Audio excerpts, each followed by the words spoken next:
Hello, hello, hello. This is the Unit 4 Expression Study Guide for the Almost There. That's the Summative Part 1.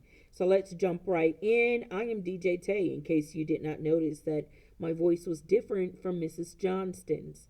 Okay, so number 1 says, what is the value of the expression 3 cubed plus 5 times 6 squared divided by 2 and then minus 11? So, according to PEMDAS, we are going to start with what's in parentheses.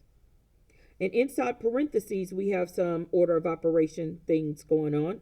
So we start with the 6 squared. We expand it before we evaluate it. So 6 times 6 is 36. And we bring down the rest of that. Now we have 36 divided by 2. And that gives us 18. And now let's bring down the rest of this expression. Okay, so let me make this a little bit clearer for you.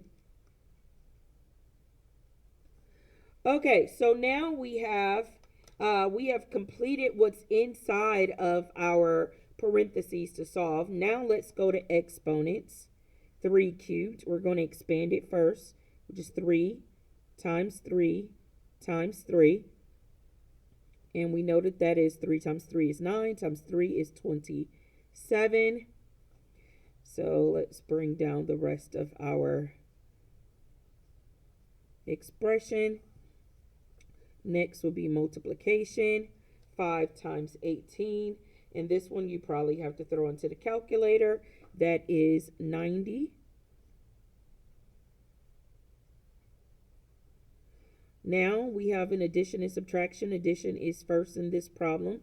So we are going to do our math of 27 plus 90, which is 117.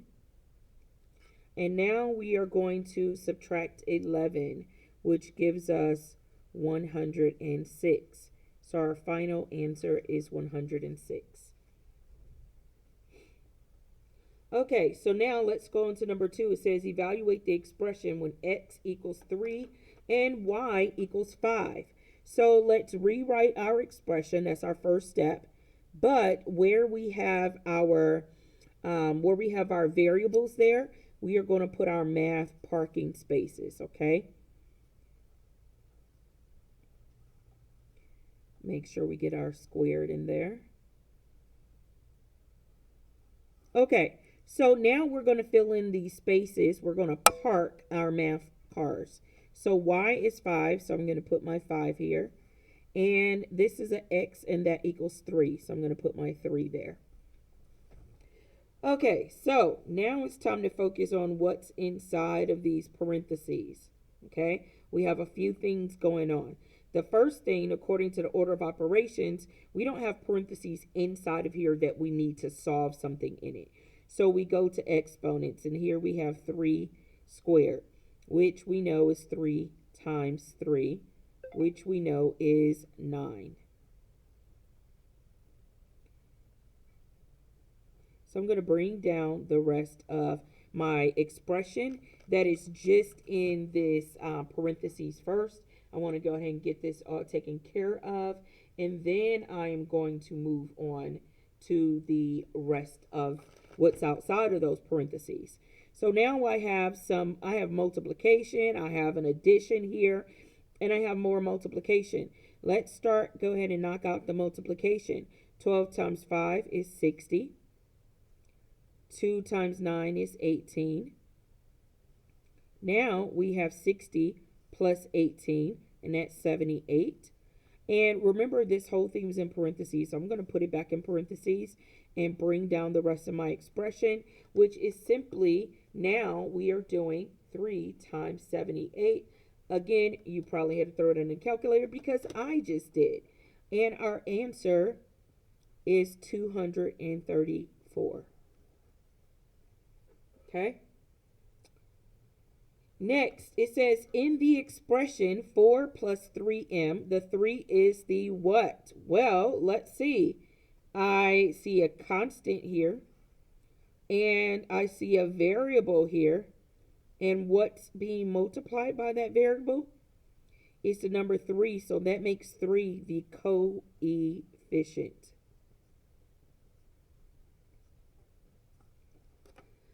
All right.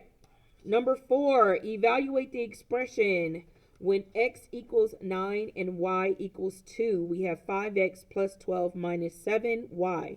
So again, we are going to rewrite our expression, but putting those math parking spaces where our variables are. Okay. Let's make that a little more clear. Minus 7 math parking space for that y. All right, so let's go ahead. Our first parking space was x, so we have to put our 9 there. And our second parking space was y, so we're going to put our 2 there. Now we have some order of operation things to take care of. So first we're going to start with multiplication. 5 times 9 is 45. Let's bring down the rest of our expression.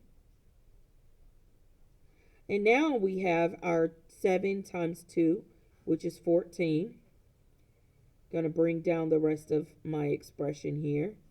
So now we have some addition and we have subtraction. Well, our addition is first, so I'm going to do that first.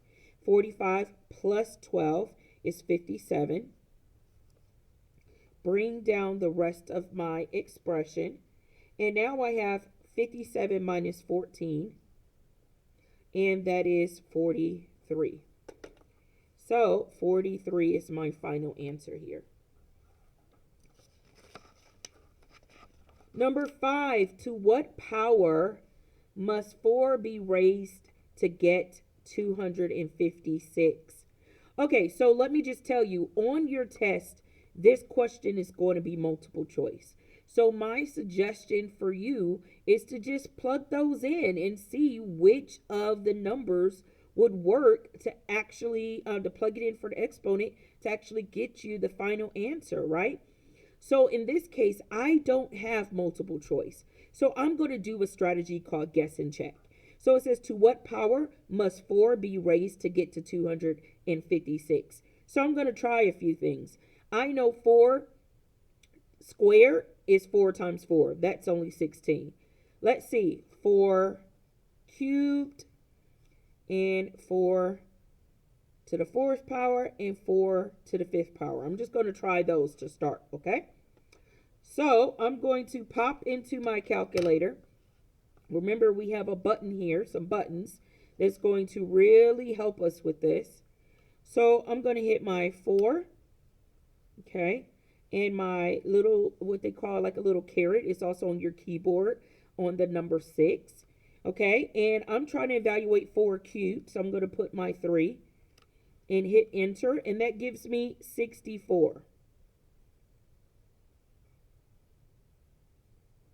All right, so 64 is not 256. All right, well, I'm thinking if that's only 64, let me go all the way up. I want to try 4 to the power of 5. Let's see that. Whoa, that gives me 1024. So way too big. So I'm going to guess that it's 4 to the 4th power. But listen, guessing and checking only works if you're actually checking. So look at that. 4 to the 4th power gives me 256. So 4 must be raised to the 4th power in order to get my answer.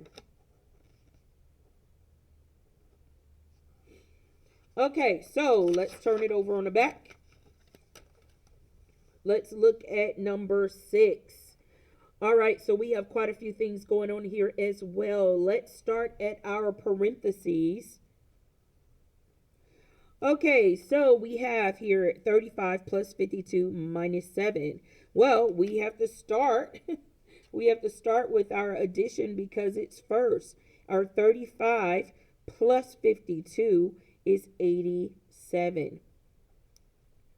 Bring down the rest of that expression here. And now we can solve 87 minus 7 is 80. And now we can continue with the rest of our expression here. Now that we've completed the what's inside of parentheses solving. Okay, so we have a few things going on again. We have 80 divided by 16 plus 7 times 8. And some of you may look at this and be like, whoa, what's going on here? But remember when we learned substitution, we learned the multiple ways in our notes, the multiple ways that multiplication could be shown. So there is nothing in between, no operation in between the 7 in parentheses and this 8. So I know that they're being multiplied. So I have a division, an addition, and a multiplication.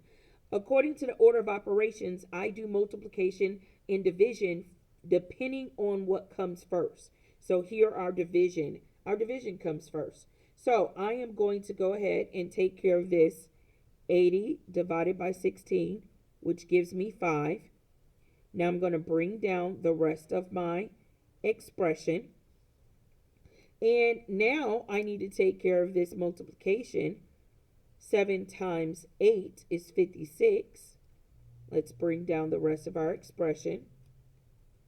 And now 5 plus 56 is 61. Got a little tripped over my words there, guys. All right, so 61 is our final answer there. Number 7, what is the value of the expression? So we're again evaluating here. So let's look. We have a few things going on again, yeah? These aren't just easy breezy. We have to do some paying attention here. So I do not have any parentheses to solve inside, but I do have exponents. In fact, I have 2 sets of exponents here. So the first one is 8 squared. So again, expanding before I evaluate, and 8 squared is 64.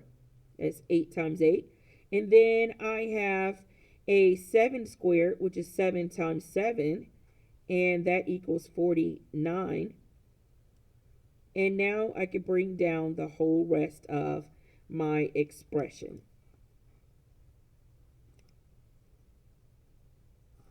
All right, so let's go ahead and take a look at what we're going to do next. I have some addition, I have some subtraction, and I have, check that out, I have division there, okay? So let's go ahead and divide. I have 49 divided by 4. 49 divided by 4. So throw that into your calculator, and you are going to get 12.25. 12.25. So now we can bring down the rest of our expression. And we have some addition and we have some subtraction. So let's go ahead and take care of this addition because it comes first. And we have 5 plus 64, which is 69. And now we're going to subtract that 12.25. And we get 56.75. All right, 56.75. Okay, let's jump down to number 8. It says in the expression 75 minus 4x, plus in parentheses 8y plus 2x squared, what is the constant? I remember, and I can check my notes and see that a constant is just a number on its own. So let's see, 2x squared, not a number on its own. It has a variable there. 8y has a variable. 4x, there's that variable. And let's look, 75, number on its own. So what is the constant? 75. Okay, number 9, evaluate the expression when x equals 7 and y equals 9. So it's 18x minus 4y. 18x minus 4y. So let's go ahead and rewrite this so that we can make our math parking spaces where our variables are. So the first one is 18x, and x is 7, so that's what I'm parking there. And next we have 4y, and our y is 9. So let's go ahead and solve these. We have 18 times 7. Throw it into your calculator and you should have gotten 126. And then we have 4 times 9, which is 36. And 126 minus 36 is 90. So that's our final answer. Okay, let's look at number 10. You had this practice on Delta Math, and this may have thrown you for a loop a little bit. So let's talk about this one. So it says evaluate 2/3 to the third power, in other words, cubed. So 2/3 cubed, and write the solution in simplest form. Now, on your test, it's not going to be as much space as I was able to create here, but it's the same type of problem, right? So on Delta Math, they had you guys draw these big parentheses, right? And that is correct. Mathematically is correct. But it's also correct to go ahead and have a little space there and have our fraction of 2/3. That's our number, right? And to cube it. So before we can evaluate it, we need to first expand it. So we know our base is the fraction 2/3. That fractions are a number, right? So our base is 2/3, and it's telling us to multiply to get itself 3 times. So that means 2/3 times 2/3 times 2/3. Okay? And let me tell you, your calculator is super awesome. If you have the right calculator, let me tell you, because all you are going to do, remember our fancy little fraction button? As a matter of fact, let me zoom out just a little bit so I can show more of the calculator. All right. So remember our fraction button here. So we're entering 2/3. You guys see that? And we are going to cube it. 2/3 cubed. All right. So when we enter that 2/3 cubed, we have 8/27. So let's say you don't have that calculator. Let's just do this simply. 2 times 2 is 4 times another 2 is 8. Okay. And 3 times 3 is 9 times another 3 is 27. So either way, whether you did this in a calculator or you did this by hand, you should have 8/27, which is the answer in simplest form. Okay? All right, guys. So I think you guys are ready. You can do this. You're going to be great on your test this week.